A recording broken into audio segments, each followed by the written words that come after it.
إن الحمد لله نحمده ونستعينه ونستغفره ونعوذ بالله من شرور أنفسنا وسيئات أعمالنا. من يهده الله فلا مضل له ومن يضلل فلا هادي له، وأشهد أن لا إله إلا الله وحده لا شريك له، وأشهد أن محمدا عبده ورسوله. يا أيها الذين آمنوا اتقوا الله حق تقاته ولا تموتن إلا وأنتم مسلمون. يا أيها الناس اتقوا ربكم الذي خلقكم من نفس واحدة وخلق منها زوجها وبث منهما رجالا كثيرا ونساء، واتقوا الله الذي تساءلون به والأرحام إن الله كان عليكم رقيبا. يا أيها الذين آمنوا اتقوا الله وقولوا قولا سديدا يصلح لكم أعمالكم ويغفر لكم ذنوبكم، ومن يطع الله ورسوله فقد فاز فوزا عظيما.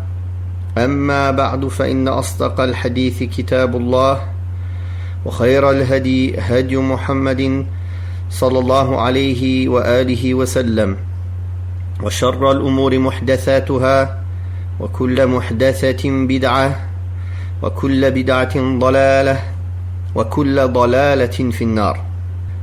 Nous nous retrouvons aujourd'hui pour la suite de la récitation et la lecture des sourates du juz de la partie Qad Sami'a. Nous en sommes arrivés à Surat al-Hashr, le rassemblement ou l'exode, qui est une sourate de 24 versets et une sourate médinoise. Nous allons tout d'abord réciter les 11 premiers versets et donner une traduction et une explication, une exégèse en langue française résumée des sens contenus dans cette première partie de cette sourate. أعوذ بالله السميع العليم من الشيطان الرجيم. بسم الله الرحمن الرحيم. سبح لله ما في السماوات وما في الأرض وهو العزيز الحكيم. هو الذي أخرج الذين كفروا من أهل الكتاب من ديارهم لأول الحشر ما ظننتم أن يخرجوا وظنوا أنهم مانعتهم حصونهم من الله فآتاهم الله من حيث لم يحتسبوا وقذف في قلوبهم الرعب يخربون بيوتهم بأيديهم وأيدي المؤمنين فاعتبروا يا أولي الأبصار. ولولا أن كتب الله عليهم الجلاء لعذبهم في الدنيا ولهم في الآخرة عذاب النار. ذلك بأنهم شاقوا الله ورسوله ومن يشاق الله فإن الله شديد العقاب. ما قطعتم من لينة أو تركتموها قائمة على أصولها فبإذن الله وليخزي الفاسقين. وما أفاء الله على رسوله منهم فما أوجفتم عليه من خيل ولا ركاب ولكن الله يسلط رسله على من يشاء والله على كل شيء قدير. ما أفاء الله على رسوله من أهل القرى فلله وللرسول ولذي القربى واليتامى والمساكين وابن السبيل كي لا يكون دولة بين الأغنياء منكم. وما آتاكم الرسول فخذوه وما نهاكم عنه فانتهوا واتقوا الله إن الله شديد العقاب. للفقراء المهاجرين الذين أخرجوا من ديارهم وأموالهم يبتغون فضلا من الله ورضوانا وينصرون الله ورسوله أولئك هم الصادقون والذين تبوأوا الدار والإيمان من قبلهم يحبون من هاجر إليهم ولا يجدون في صدورهم حاجة مما أوتوا ويؤثرون على أنفسهم ولو كان بهم خصاصة ومن يوق شح نفسه فأولئك هم المفلحون والذين جاءوا من بعدهم يقولون ربنا اغفر لنا ولإخواننا الذين سبقونا بالإيمان ولا تجعل في قلوبنا غلا للذين آمنوا ربنا إنك رؤوف رحيم. Allah subhanahu wa ta'ala a dit dans le sens de ces versets, du verset 1 au 10, tout ce qui est dans les cieux et sur la terre glorifie Allah, c'est lui le tout-puissant, le sage. C'est lui qui a chassé de leur maison les mécréants des gens du livre pour le premier rassemblement. Vous ne pensiez pas qu'ils en sortiraient, de même que s'imaginaient que leur forteresse les protégerait contre Allah, mais Allah les atteignit par où ils ne s'attendaient pas, et il jeta l'effroi dans leur cœur. Ils démolirent leur maison de leurs propres mains et celle des croyants. Tirez-en une exhortation, ô vous qui êtes doués de clairvoyance. Si Allah n'avait pas décrété leur exil, il les aurait châtiés ici-bas et dans l'au-delà. Le châtiment du feu leur est destiné. Ceci, car ils se sont opposés à Allah et à son messager. Et quiconque s'oppose à Allah et à son messager, Allah se montrera envers lui dur en punition. Tout palmier que vous avez coupé ou que vous avez laissé sur pied, c'est avec la permission d'Allah, afin qu'il humilie les transgresseurs. Pour ces prises de guerre, pour ces butins, provenant de leurs biens qu'Allah a accordés à son messager, vous n'avez lancé au combat ni chevaux ni chameaux, mais Allah permet à ses messagers de triompher de qui il veut, car Allah est omnipotent. Les prises de guerre qu'Allah accorde à son messager aux dépens des habitants des cités reviennent à Allah, aux messagers, à ses proches parents, aux orphelins, aux pauvres et aux voyageurs démunis. Nous avons établi ce partage afin que les prises de guerre ne soient pas dévolues aux seuls riches d'entre vous. Ce que le messager vous donne, prenez-le. Et ce qu'il vous interdit, abstenez-vous-en. Craignez Allah, car Allah est dur en punition. Ces biens sont pour les pauvres qui ont émigré de la Mecque vers Médine, qui ont été chassés de leur demeure et privés de leurs biens, qui recherchent la grâce et l'agrément d'Allah et qui portent secours à la religion d'Allah et à son messager. Ce sont eux les véridiques. Ils reviennent également aux pauvres parmi ceux qui étaient établis sur la terre d'islam et ancrés dans la foi avant eux. Ils aiment ceux qui émigrent vers eux, ne ressentent en leur cœur aucune jalousie pour ceux qu'ont reçu ceux qui ont émigré, et ils les préfèrent à eux-mêmes malgré leur propre pauvreté. Ceux qui sont préservés de leur propre avarice sont les bienheureux. Ils sont également destinés à ceux qui sont venus après eux et qui disent « Seigneur, pardonne-nous » ainsi qu'à nos frères qui nous ont précédés dans la foi. Ne suscite en nos cœurs aucun ressentiment envers les croyants. Seigneur, tu es clément et miséricordieux. Cette sourate, Al-Hashr, qui est une sourate révélée à Médine, est appelée aussi la sourate Banu Nadir. Banu Nadir, c'était une grande tribu juive qui habitait en périphérie de Médine lors de l'envoi du prophète sallallahu alayhi wa sallam. D'ailleurs, plusieurs tribus juives étaient venues habiter à Médine. Pourquoi? Car dans leur écrit, il était dit que le prophète qu'ils attendaient allait venir dans cette ville remplie de palmiers et de dattiers. Donc, ils savaient déjà, quand le prophète sallallahu alayhi wa sallam est venu, que c'est lui qu'ils attendaient. Mais ils l'ont rejeté, car il n'a pas suivi leur passion, et car il était un arabe, et il n'était pas parmi les leurs. Pourtant, ils disaient auparavant, à chaque fois qu'ils avaient des disputes et des guerres avec les autres tribus, attendez, vous allez voir, quand notre prophète va venir, Allah va nous donner la victoire sur vous par son aide. Et quand il est arrivé, ils l'ont rejeté, alors qu'ils l'ont reconnu et qu'ils le connaissent aussi bien qu'ils connaissent leurs propres enfants. Comme Allah tabaraka wa ta'ala dit dans Surat al-Baqarah, et nous avons déjà expliqué cela dans Surat al-Baqarah. Lorsque le prophète Mohammed sallallahu alayhi wa sallam reçut la révélation, puis émigra à Médine, les juifs de Banu an-Nadir refusèrent de croire en lui, à l'instar des autres juifs. Et lorsque le messager d'Allah sallallahu alayhi wa sallam arriva à Médine, il scella un pacte avec toutes les tribus juives qui étaient voisines de Médine. 6 mois après la bataille de Badr, le messager d'Allah sallallahu alayhi wa sallam alla chez les Banu an-Nadir pour leur demander de l'aider dans l'acquittement du prix du sang des hommes qui furent tués par Amr ibn Umayyah al-Damri.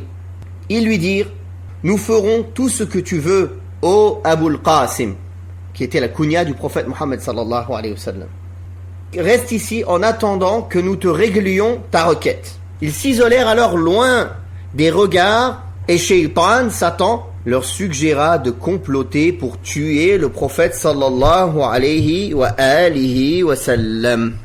Ils se dirent les uns aux autres: qui d'entre vous va prendre cette meule et la lui jeter sur la tête pour lui fracasser le crâne? Le plus scélérat d'entre eux, une personne nommée Amr ibn Jahsh, leur dit: c'est moi qui le ferai. Mais Sallam ibn Mushkim les mit en garde en ces termes: n'en faites rien. Par Allah, il sera tout de suite informé de vos desseins. En faisant cela, vous violerez le pacte qui existe entre lui et nous. En effet, le prophète sallallahu alayhi wa sallam fut informé par son Seigneur de ce que les Juifs de Banu Nadir tramaient contre lui. Il se leva à la hâte et partit vers la ville de Médine, suivi de ses compagnons. Une fois arrivé à Médine, ils lui dirent: tu t'es levé sans que nous nous en apercevions. Il leur apprit alors ce que les Juifs avaient tramé et manigancé. Par la suite, le prophète sallallahu alayhi wa sallam leur envoya un message dans lequel il était dit: sortez de Médine et ne demeurez plus avec moi. Je vous donne un délai de 10 jours. Passé ce délai, celui d'entre vous que je trouve à Médine le paiera de sa vie. Ils restèrent quelques jours à faire les préparatifs du départ, avant que l'hypocrite Abdullah ibn Ubay ibn Saloul leur envoya un message où il leur dit: ne quittez pas vos demeures. J'ai avec moi 2000 hommes qui entreront avec vous dans vos forteresses pour mourir en vous défendant. En outre, les Banu Qurayza, qui sont une autre tribu juive de Médine, vous assisteront, de même que vos alliés parmi les Ghatafan. Leur chef, Huyay ibn Akhtab, abusé par ces paroles, envoya un message au prophète sallallahu alayhi wa sallam dans lequel il l'informa qu'ils avaient décidé de ne pas quitter la ville et de faire ce que bon lui semblait. Le messager d'Allah sallallahu alayhi wa sallam et ses compagnons glorifièrent Allah et partirent pour les combattre, partirent à leur rencontre. Le prophète sallallahu alayhi wa sallam donna l'étendard à Ali ibn Abi Talib. Les Juifs se fortifièrent dans leur citadelle et se mirent à tirer des flèches et des pierres sur les musulmans. Les Banu Qurayza se désolidarisèrent des Banu Nadir. Et Abdullah ibn Ubay ibn Saloul, de même, il les a trahis, ainsi que leurs alliés de Ghatafan. Le prophète sallallahu alayhi wa sallam les assiégea donc, puis il ordonna de couper leurs palmiers et de les brûler, avant qu'il ne lui envoie dire qu'ils étaient prêts à quitter la ville.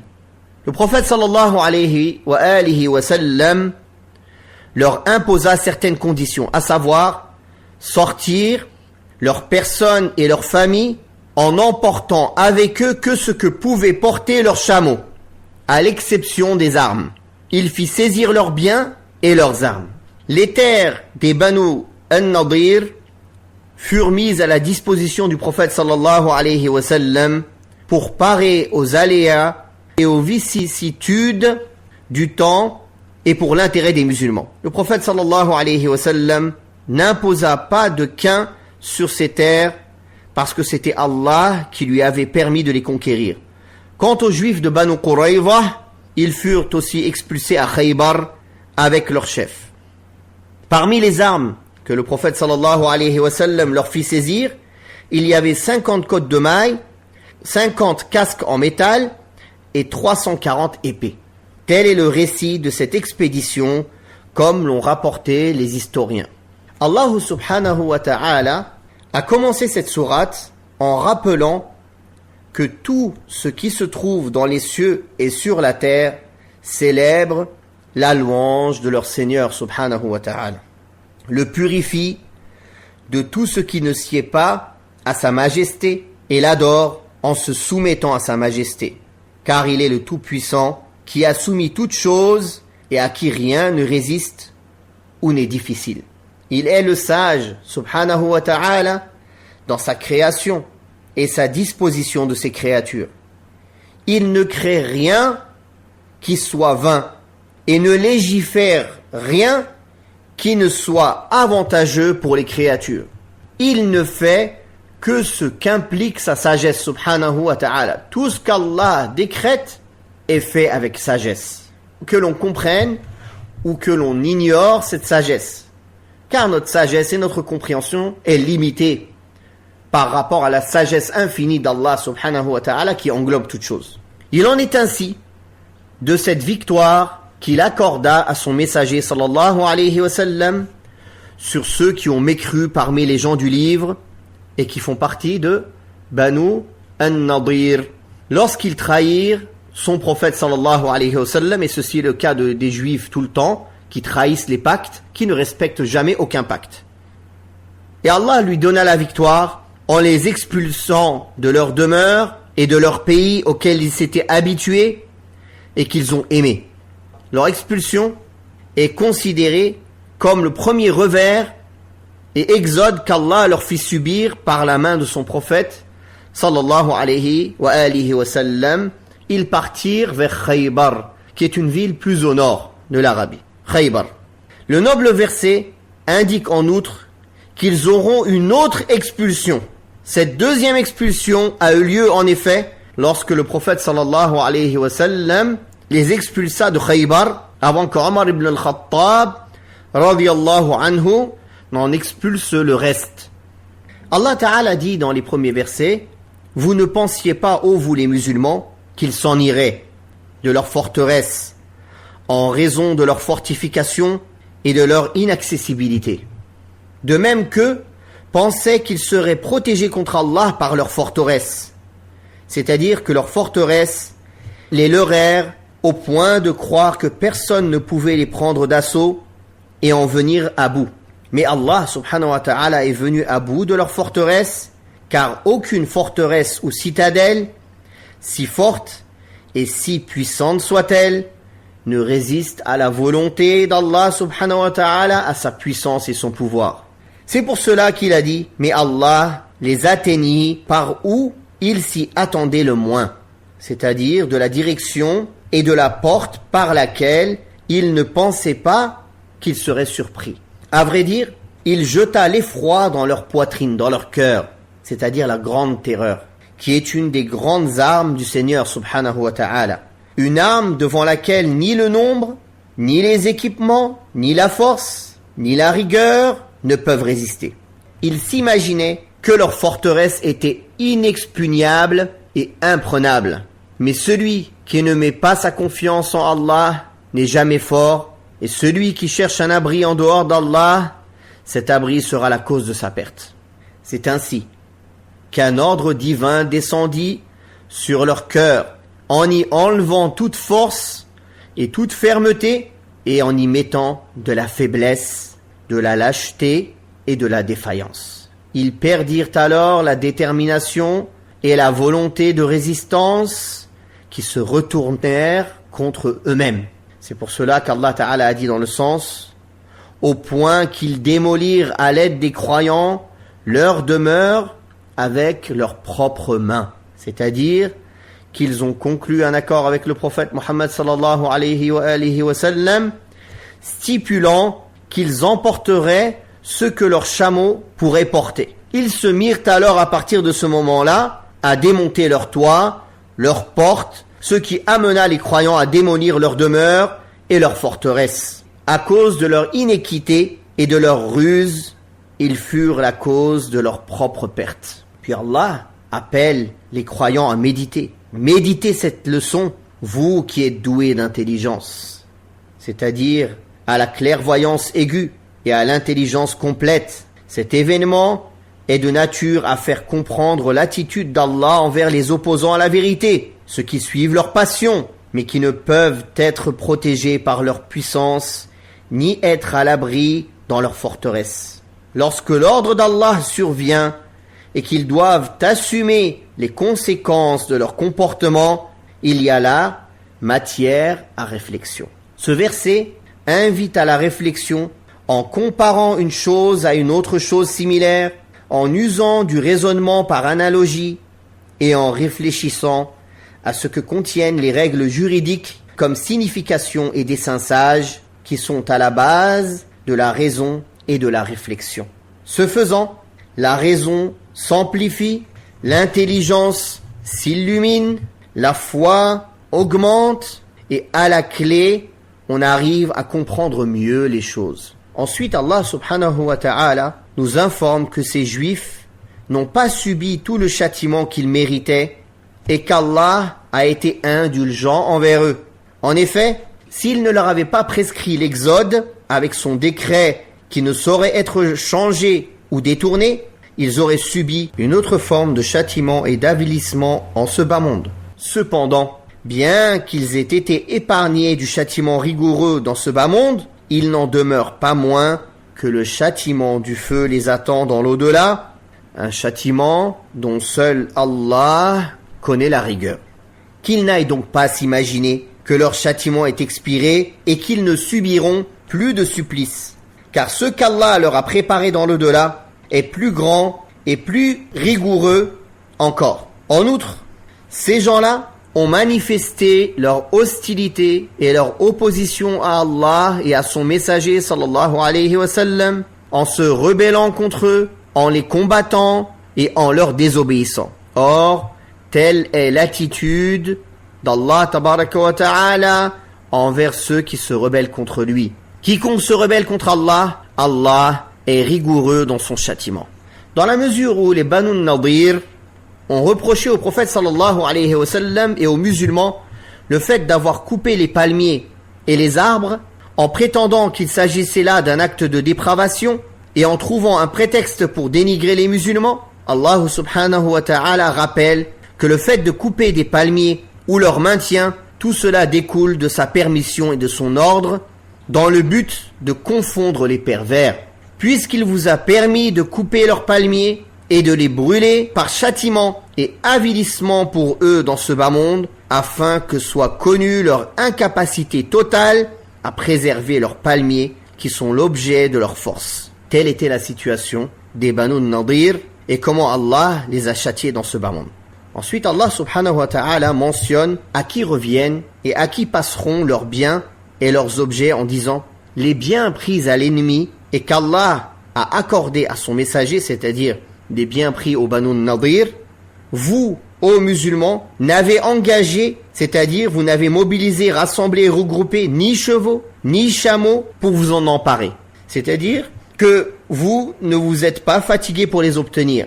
Il n'y a pas eu de bataille engagée, ni par vous-même, ni par vos montures. Bien au contraire, c'est Allah subhanahu wa ta'ala qui a jeté l'épouvante dans les cœurs de vos ennemis et ces biens sont venus à vous sans aucun effort de votre part. C'est pour cela qu'il a dit, mais qui il veut de ses messagers au pouvoir, car Allah est omnipotent.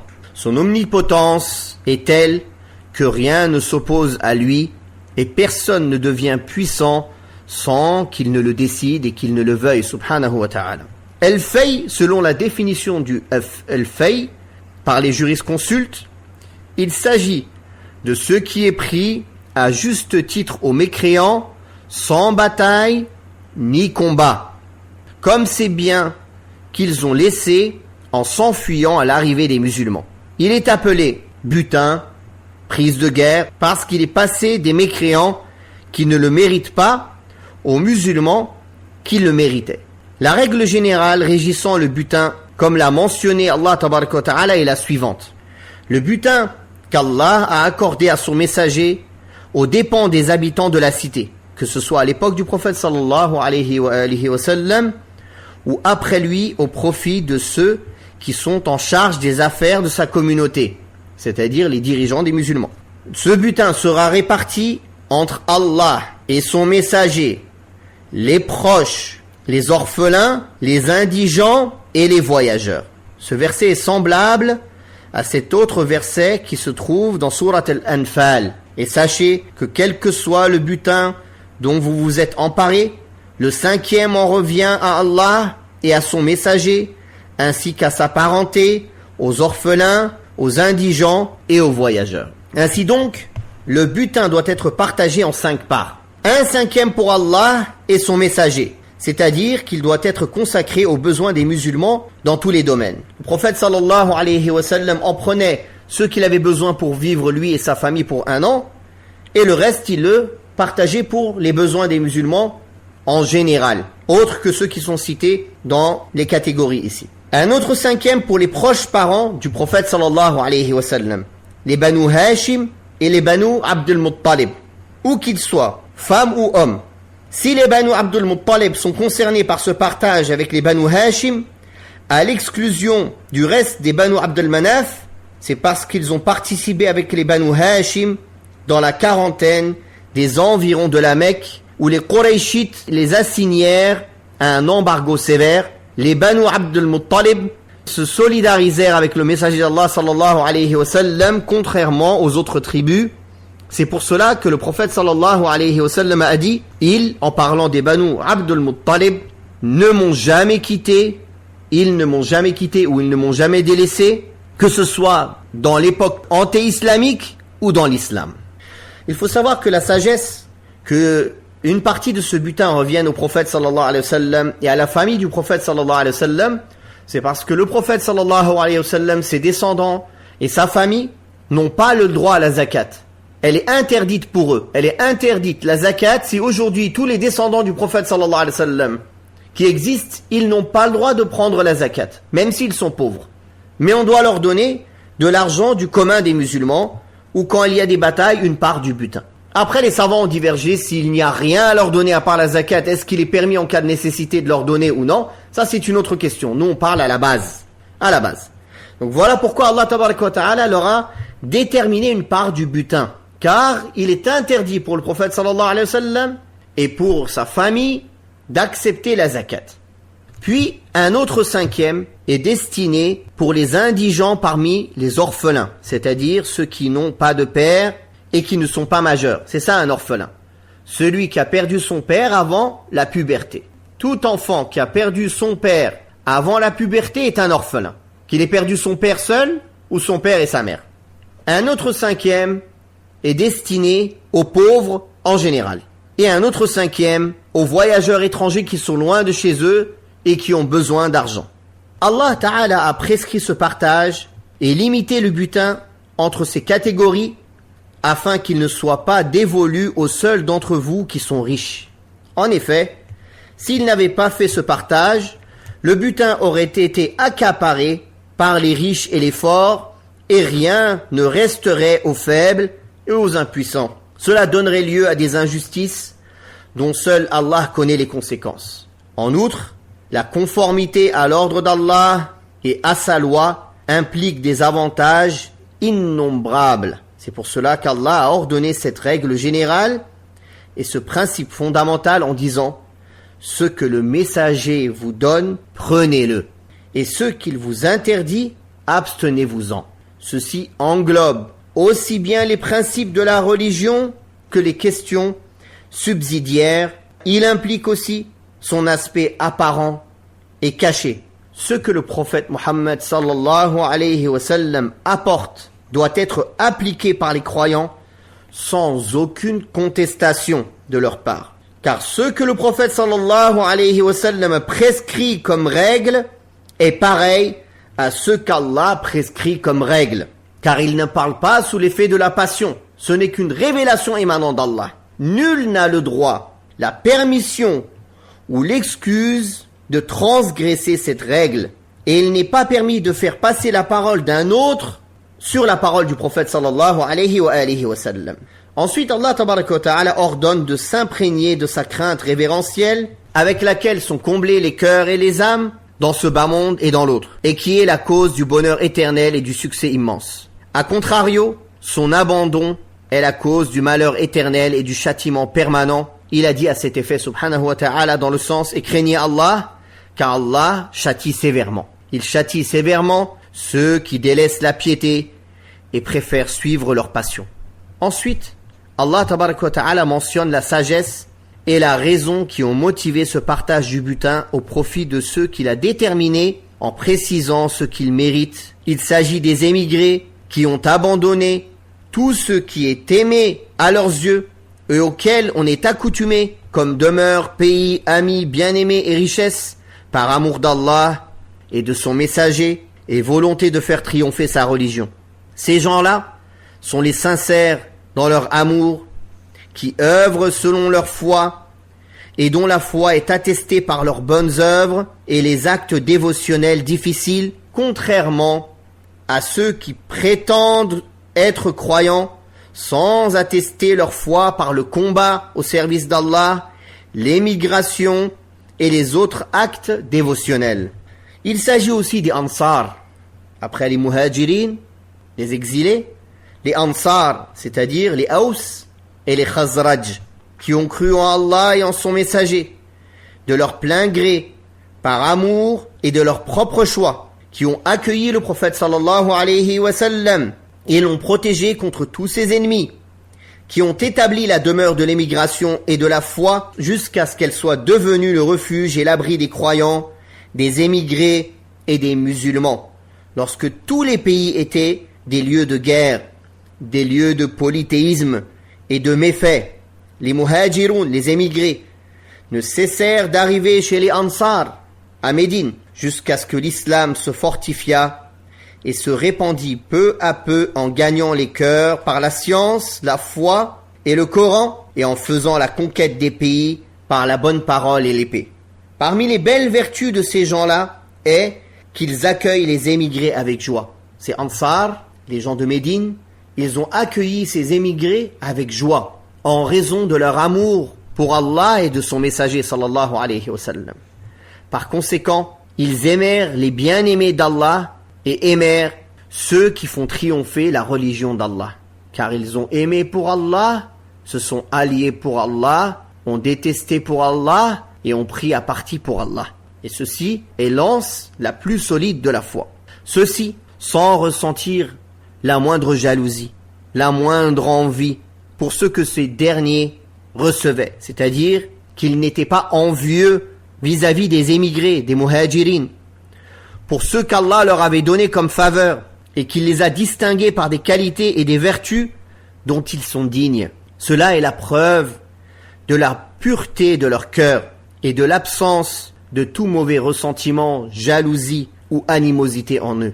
C'est là la preuve que les émigrés, les muhajiroun, sont meilleurs que les ansar, car Allah les a cités en premier lieu et a précisé que les ansar ne ressentent aucune envie pour ce que les émigrés ont reçu, ce qui montre qu'Allah a donné aux émigrés ce qu'il n'a pas donné aux ansar ni à d'autres. C'est parce qu'ils ont réuni aussi entre l'assistance au prophète sallallahu alayhi wa sallam et l'émigration. Puis Allah tabaraka wa ta'ala, en parlant des ansar, a dit, allant même jusqu'à se priver en faveur des émigrés malgré leurs propres besoins et indigences. Cela signifie que parmi les qualités des ansar, grâce auxquelles ils ont dépassé autrui et avec laquelle ils se sont distingués des autres, il y a le fait qu'ils préfèrent, qu'ils font passer les autres devant leur propre personne. Il s'agit là de la forme la plus parfaite du don de soi, qui consiste à préférer les autres sur soi par les richesses ou autres, même si on en a besoin soi-même. ce type de comportement ne peut émaner que d'une âme aux nobles qualités, pure et aimant Allah, qu'elle préfère à ses propres passions et désirs. Il en est ainsi du récit de cet Ansari qui a accueilli un invité et au sujet duquel ce verset fut révélé. Et il n'avait rien, c'était l'invité du prophète sallallahu alayhi wa sallam, il l'a invité chez lui. Il n'avait que la nourriture pour sa femme et ses enfants. Alors, il a devancé cette nourriture pour l'inviter et il a demandé à sa femme d'éteindre la lumière et de faire semblant avec les enfants de manger. Il a auparavant couché les enfants en leur faisant boire juste de l'eau chaude comme une soupe, mais il n'y avait rien dedans tellement il n'avait pas. Et la nourriture, il l'a gardée pour cet invité. Allah a parlé de ce sacrifice qu'il a fait dans ce verset. Et les autres Ansar qui sont comme lui. Et sa femme et ses enfants ont passé la nuit le ventre vide, lui, sa femme et ses enfants, pour honorer cet invité qui était l'invité du prophète sallallahu alayhi wa sallam. Celui qui reçoit ce don immense de la préférence des autres à sa propre personne sera prémuni contre sa propre avarice. Heureux les gens qui savent se prémunir contre leur propre avarice. Prémunir son âme contre l'avarice implique de la prémunir contre l'avarice dans tout ce qu'Allah a ordonné. En effet, lorsque l'homme se prémunit contre sa propre avarice, son âme se conformera alors à tous les ordres d'Allah et de son messager sallallahu alayhi wa sallam qu'il appliquera avec soumission, obéissance et sérénité. A contrario, son âme se détournera de tout ce qu'Allah a interdit, même s'il s'agit de quelque chose de désirable pour l'âme. En outre, son âme deviendra généreuse et dépensera avec libéralité dans la voie d'Allah pour obtenir sa satisfaction. Dès lors, elle peut atteindre le succès et le salut. Quant au fait de ne pas se prémunir contre sa propre avarice, mais d'être éprouvé par l'avarice dans le bien, c'est là le principe du mal et sa matière. Les deux premières catégories sont représentées par les nobles compagnons et les imams éminents qui ont obtenu comme vertu, antécédents et qualités ce qui leur a permis de dépasser ceux qui sont venus après eux et de rejoindre ceux qui les ont précédés. Ils sont devenus les élites des croyants, les maîtres des musulmans et les chefs des pieux. Il leur suffit comme mérite que ceux qui viennent après eux les prennent comme exemple et guide. C'est pour cela qu'Allah a parlé de ceux qui viennent après eux et qui leur doivent tant en disant, dans le verset 10, dans le dernier verset que nous allons expliquer, Inch'Allah, une part ira également à ceux qui sont venus après eux, c'est-à-dire après les émigrés, les Ansar, en disant, à titre de conseil pour eux-mêmes et pour l'ensemble des musulmans, Seigneur, pardonne-nous, ainsi qu'à nos frères qui nous ont devancés dans la foi. Il s'agit là d'une invocation globale qui concerne tous les croyants parmi les compagnons, avant et après eux. Ce qui est un des mérites de la foi, à savoir que les croyants se soutiennent mutuellement, qu'ils s'aiment, qu'ils ne portent pas de rancœur envers les croyants qui les ont devancés, mais bien au contraire, ils les aiment, ils les prennent comme modèle, ils invoquent Allah subhanahu wa ta'ala en leur faveur, ils tirent avantage les uns des autres, en invoquant les uns pour les autres en vertu de leur association dans la foi, qui implique des liens entre les croyants. Et avec cela, ils portent l'amour dans leur cœur envers les autres croyants. Et ils ne cessent d'invoquer pour ceux qui les ont devancés dans la foi. C'est pour cela qu'Allah a mentionné dans cette invocation le rejet du ressentiment peu ou prou des cœurs. Cela étant, l'absence de ressentiment dans le cœur implique l'existence de son opposé, à savoir l'amour et les liens de fraternité entre les croyants. La fraternité mutuelle et les conseils entre eux, ainsi que d'autres choses qui font partie des droits des croyants. Si Allah a décrit ceux qui viennent après les compagnons comme étant des croyants, c'est parce qu'Allah a dit dans le Coran, en décrivant leurs paroles, quand ils ont dit « qui nous ont devancés dans la foi ». Cette parole montre l'association dans la foi et prouve qu'ils sont les émules des compagnons dans les principes de la foi. Il s'agit ici des gens de Ahl Sunnati wal Jama'a, des gens de la Sunna et du groupe des musulmans, qui eux seuls méritent cette description. Il les a décrits aussi comme reconnaissants leurs péchés, demandant pardon pour eux et pour leurs frères, et faisant l'effort de se débarrasser de la haine, de la rancœur et du ressentiment de leur cœur envers leurs frères dans la foi, car leur invocation de cela implique ce que nous venons de dire et contient l'amour des uns pour les autres et vice-versa. C'est-à-dire que l'un d'eux aimait pour son frère ce qu'il aimait pour lui-même et invoquait en sa faveur, qu'il soit présent ou absent, vivant ou mort. Ce noble verset indique que ces choses-là font partie de l'ensemble des droits des croyants les uns envers les autres. Ensuite, ils conclurent leur invocation par la mention de 2 noms parmi les noms d'Allah, indiquant la perfection de la miséricorde d'Allah et l'intensité de sa bienveillance et de sa compassion envers eux. Une compassion qui implique son assistance dans la voie de l'accomplissement des droits d'Allah et des droits de ses serviteurs. Ces 3 catégories de personnes composent cette communauté. Ce sont elles qui méritent le partage du butin dont la distribution englobe tous les domaines de l'islam. Elles en sont dignes. Et avec ceci, on va s'arrêter pour aujourd'hui, Inch'Allah, et nous expliquerons la suite de cette sourate dans le prochain cours, Inch'Allah tabaraka wa ta'ala. Wallahu ta'ala a'la wa a'lam. Wa sallallahu ala Muhammadin wa ala alihi wa sahbihi wa sallam.